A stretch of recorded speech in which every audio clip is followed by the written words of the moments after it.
नमस्कार दोस्तों, 12 मई यानी जोधपुर का 565वां स्थापना दिवस। जी हाँ दोस्तों, आज थार के रेगिस्तान का द्वार कहे जाने वाला जोधपुर 565 वर्ष का होने जा रहा है।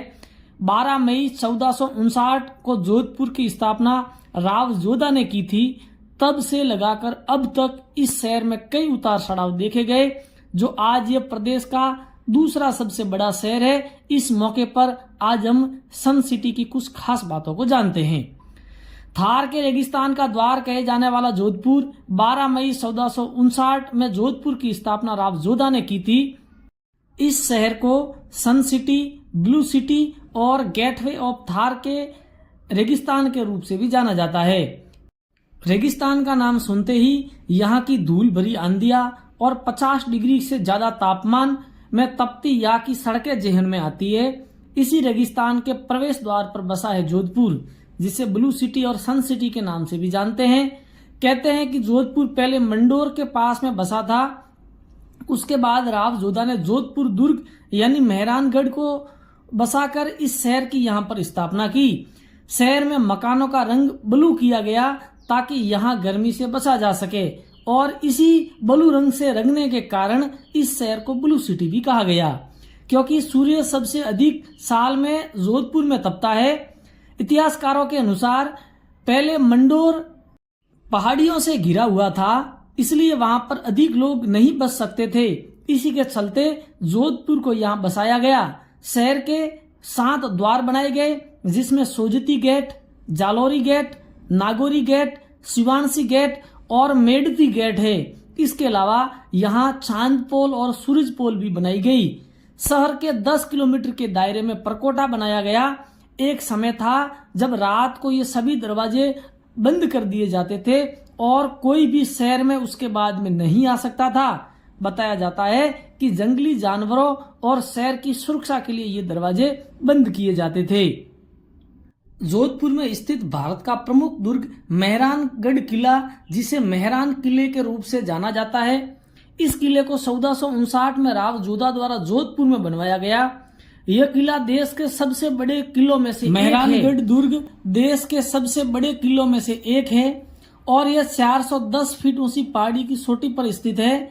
मेहरानगढ़ किला विशाल दीवारों द्वारा संरक्षित है। इस किले का प्रवेश द्वार एक पहाड़ी के ऊपर है, जो बेहद शाही है।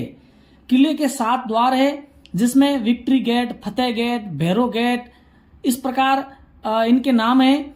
मेहरानगढ़ किले का इतिहास काफी दिलचस्प है, जो मैं उस समय में वापस ले जाता है जब 15वीं शताब्दी के दौरान राठौड़ शासक राव जोधा ने 1459 में जोधपुर की स्थापना की थी। राजा रणमल के पुत्र राव जोधा ने इस शहर को मंडोर से शासित किया, लेकिन फिर उसे अपनी राजधानी को जोधपुर में स्थानांतरित कर दिया था। इसके बाद उन्होंने सिडिया ट्रुक या पंचेतिया पहाड़ी के नाम से इस पहाड़ी पर किले की नींव रखी, जिसकी दूरी मंडोर दुर्ग से केवल 9 किलोमीटर थी। मेहरानगढ़ राठौड़ों ने अपने मुख्य देवता सूर्य के नाम से इस किले को मेहरानगढ़ किले के रूप में नामित किया। इस किले के मुख्य निर्माण के बाद में जोधपुर के अन्य शासकों में, जिसमें मालदेव, अजीत सिंह, तकत सिंह, महाराजा हनवंत सिंह द्वारा इस किले के अन्य निर्माण किए गए। मेहरानगढ़ दुर्ग के निर्माण के समय एक व्यक्ति की स्वैच्छिक बलि चाहिए थी, जिसके लिए राजाराम मेघवाल ने स्वैच्छिक बलि दी थी। मेहरानगढ़ किला राजस्थान के सबसे बड़े संरक्षित और सबसे प्रभावशाली स्मारकों में से एक है। यह किला एक लंबवत चट्टान पर बना हुआ है और यह लगभग 400 फीट की ऊंचाई पर स्थित है। किले के निर्माण के लिए राव जोधा ने एक ऋषि सिडियानाथ जी को जबरदस्ती इस जगह से हटाया था, जिसके बाद में उस ऋषि ने राजा को शाप दिया था कि इस किले में पानी की कमी का सामना करना पड़ेगा। लेकिन बाद में राव जोधा ने उनके लिए एक मंदिर बनाकर, एक घर बनाकर उन्हें प्रसन्न किया। जब आप इस किले को देखने के लिए जाएंगे तो मुख्य द्वार के सामने आपको कुछ लोग नृत्य करते हुए आपको नजर आएंगे।